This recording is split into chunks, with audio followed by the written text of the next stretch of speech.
So hello everybody, my name is Drayden Cyr. I'm 16 years old and I was born and raised in Regina, Saskatchewan. I'm the second youngest of 8 kids, and together we were all raised by a single mother, which you've seen in the video. That was my mom, under the same roof.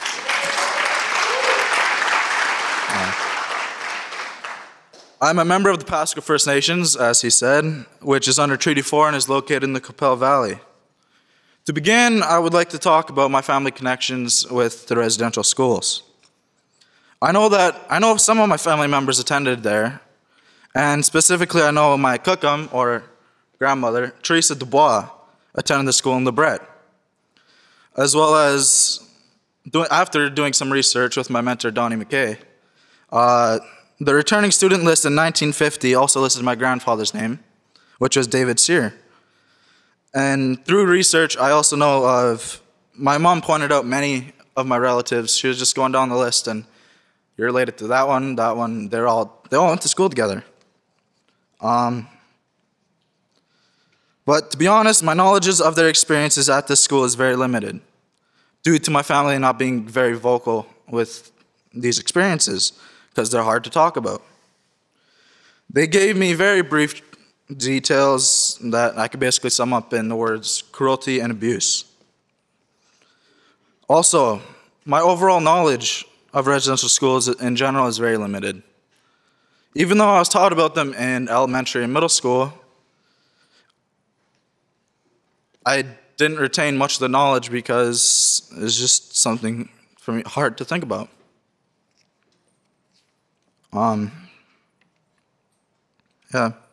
But moving forward, I would like to speak about the education in my immediate family.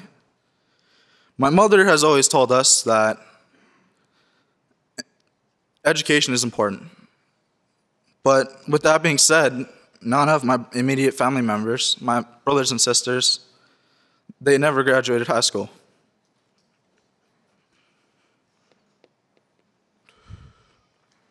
But last year, my older brother Daniel did. He broke the cycle that was set way before me of just not graduating.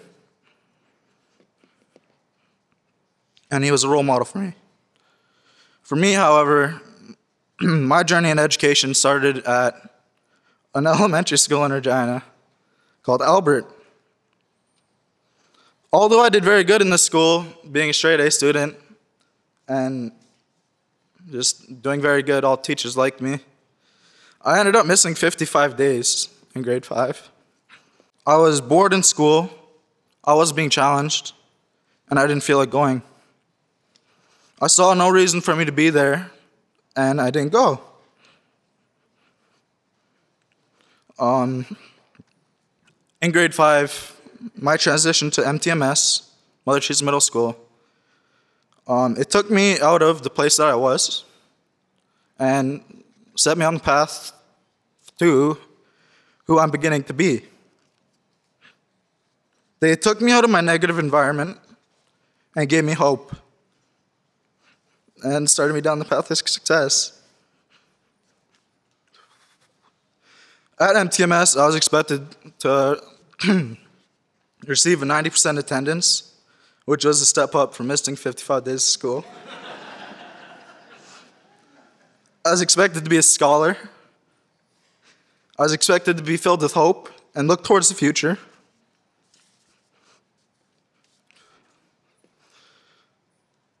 And they taught me the importance of my learning and education. I was put into a positive atmosphere, surrounded by people that loved me and wanted me to do good. So they had high expectations of me and pushed me to do more. They challenged me to try my hardest at education and become better. This support continues to this day through the graduate sports director, and allows me to attend Notre Dame, the Alfred Murray College of Notre Dame. At Notre Dame, I've repeatedly made the honor roll because of expectations that I have put on myself now. And through MTMS, I was taught to try new things. which led to playing sports like wrestling, football, track and field, and stuff like that. And because of my mindset that I received through MTMS, I ended up going to the Saskatchewan Winter Games, which I represented Team Sask for in wrestling, placed second and received 2 silver medals, one for me and one for Regina. And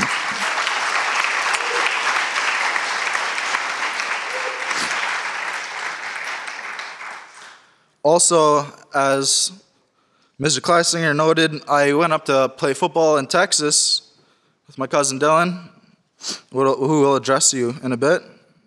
And that was a great experience. It was really good. But overall, Mother Teresa Middle School took me out of that negative path I was going down and set me on the path to success. Unfortunately, this is not the case with the majority of the youth, with the majority of Aboriginal youth in North Central Regina. A lot of them are stuck in the stage I was in, where I didn't feel the need to go to school.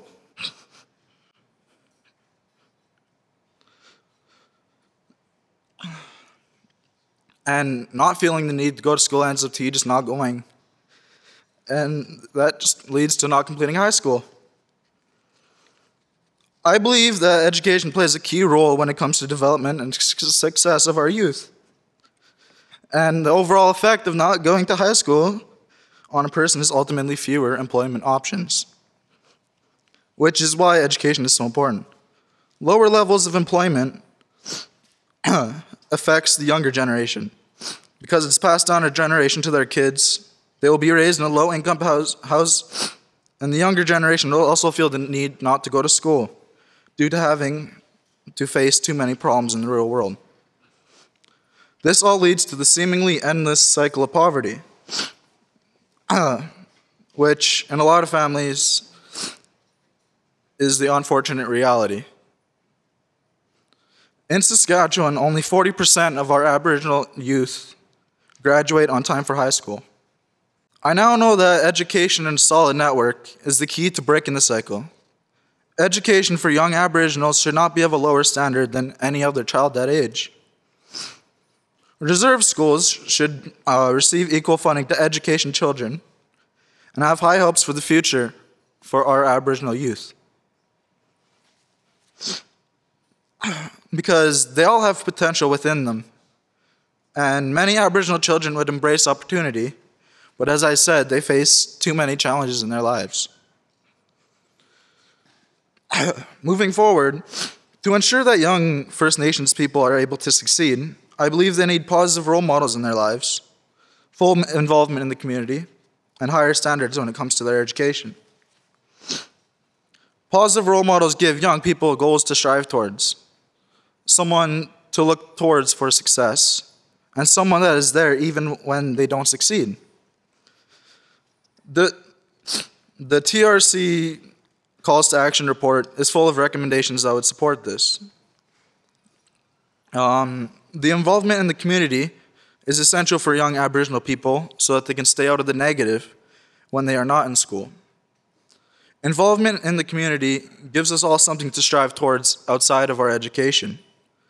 This could include, but is not limited to, sports, which was personally my way out of the negative, but it could include things like music or drama or any other community program that interests you. For me, I think that sports are just as important to young minds as school is. Therefore, I think they should go hand in hand with developing students. To do so, there would need to be proper funding for sports for First Nations kids, which could be summed up in the Calls to Action number 88 that states, "We call upon all levels of government to take action to ensure long-term Aboriginal athlete development and growth." The Commission has important recommendations on proper funding for education. Things that will help the First Nations youth and create a higher standard for First Nations students, with more funding and support being put towards education. It will allow them to learn on the same tier as every other kid their age. As it is stated in the Calls to Action number 10, close the gap within one generation.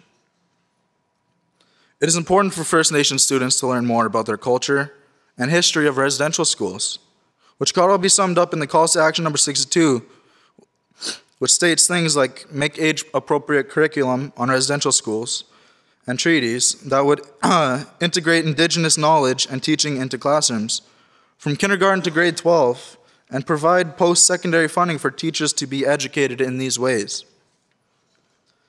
If we offer better support throughout secondary and post-secondary education, the employment rate for Aboriginal students would be higher and would help out not only the First Nations community, but the community as a whole.